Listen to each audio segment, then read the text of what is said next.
ஐயா ஐயா நான் ஆர்னி பக்கத்தில் புதுப்பாளையம் வந்து பேசுகிறேன். எங்கள் அண்ணன் விஜயகுமார்ன்றவன் எக்கனாமிக் படிச்சுட்டு வேலைக்காக ட்ரை பண்ணியிருந்தான்.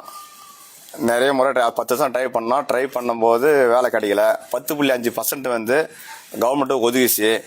இதை ஒதுக்கிருந்தா வேலை கிடச்சிருக்கும். இந்த 10.5% ரத்து பண்ணதால் இவனுக்கு வேலை கிடைக்கல. இந்த மாதிரி வன்னி சமூகத்தில் வந்து நிறைய பேர் படிச்சுட்டு வேலை இல்லாமல் நிறைய பேர் இருக்காங்க. இந்த 10.5% ஒதுக்கிருந்தா எல்லா வன்னி சமூகத்துக்கும் வேலை கிடைச்சிருக்கும்.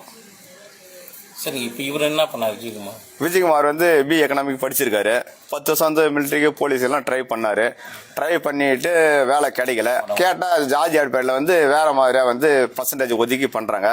இந்த வன்னி சமூகத்துக்கு வந்து அந்த அளவு வந்து முக்கியத்துவம் கொடுக்கல, பர்சன்டேஜ் கிடையாது. சரி, அதனால அவர் என்ன பண்ணினாரு? அவரு சூசைட் பண்ணிட்டாரு. அதாவது டைரியில் வந்து 10.5% வந்து இதுக்கு முன்னே இந்த கவர்மெண்ட் வந்து ஒதுக்கிடுச்சு. அதை வந்து வேற ஒரு ஆட்சி வந்தவர் ரத்து பண்ணாங்க. அதனால வந்து வேலை கிடைக்கல. வேலை கிடையாது விரைத்தில் வந்து சூசைட் பண்ணிட்டாரு. உங்கள் கோரிக்கை என்ன? என் கோரிக்கைனா எங்களுக்கு வந்து நியாயம் கிடைக்கணும். அந்த டைரியை வந்து கண்ணமலம் ஸ்டேஷனில் நாங்கள் கொடுத்தோம். அவங்க வந்து இப்போ இல்லைன்னு சொல்கிறாங்களாம். அது வந்து ஒரு சிஐடியும் ஒரு வினோத்ன்ற ஒரு கான்ஸ்டபிளும் வந்து எடுத்துகிட்டு போனாங்க. இன்றைக்கி வந்து அதை மூடி மறைக்கிறாங்க. எங்களுக்கு நியாயம் கிடைக்கணும். எங்கள் சமூகத்துக்கு வந்து 10.5% ஒதுக்கணும். ஒதுக்கி எங்கள் சமூகத்துக்கு வந்து நிறைய வந்து வேலை கிடைக்கணும். எங்களுக்கு தகுந்த வேலை வந்து அந்த 10.5% எங்களுக்கு வேலை கொடுத்தா போதும். பேர் வந்து மல்லிகா.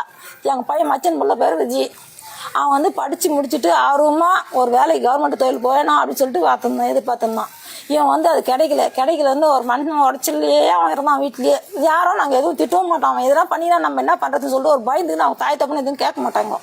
அவன் என்ன செய்தான் லாஸ்ட்டில் இன்றைக்கி இப்போ எங்கள் ஊர் கோயிலில் கும்பாபிஷேகம். நாங்கள் எல்லாம் கோயிலுக்கு போயிட்டோம். என் வீட்டில் படுத்துருந்தான் பாரு. இவன் எழுதி என்ன பண்ணிக்கிறான், எங்களுக்கு 10.5% வேணும், எங்களுக்கு இடம் ஒதுக்கல் வேணும் அப்படின்னு சொல்லி எழுதி பாக்கெட்டில் போட்டுன்னு இவன் சூசைட் பண்ணின்னுக்கிறான் சார். நாங்கள் அங்கேருந்து வந்ததும் வந்து கொஞ்சம் தண்ணி எடுத்துன்னு வந்தோம் கோயிலேருந்து.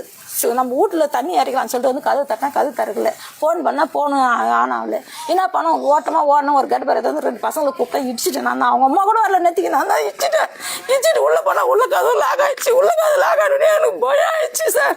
அந்த கதவு இடிங்கப்பா அப்படின்னு இடிச்சுன்னு போனோம். அப்படியே தூங்கிங்கிறான் சார். ஒன்றுமே இல்லை சார். அவன் நேற்றுக்கு போடணும்னு தெரியும். நாங்கள் 9:30 மணிக்கு நாங்கள் வீட்டை விட்டு போனோம். 10-11 மணி ஆயிடுச்சு நாங்கள் திரும்பி வரும்போது. இதுமாரி ஆயிடுச்சு சார். நாங்கள் யாரும் அவன் சண்டை சாடி போடல சார். அந்நேரம் கை வசதான் சார். எங்களுக்கு 4 குடும்பத்தில் அண்ணன் வைக்கிற 4 பேரும் கை வசதான் சார். எங்கள் நிலம் நீரே தூக்கிட்டு இந்த வீடு மட்டும் தாங்க சார். நாங்கள் என்ன பண்ண முடியும் சார்? எங்களுக்கு என்ன இருக்குது? எங்கள் கோரிக்கை என்ன சார், எங்கள் பையனுக்கு அந்த நிலைமை வரக்கூடாது. அடுத்த பசங்களுக்கு அவங்களுக்கு அந்த 10.5 இடம் வந்து ஒதுக்கணும் சார்.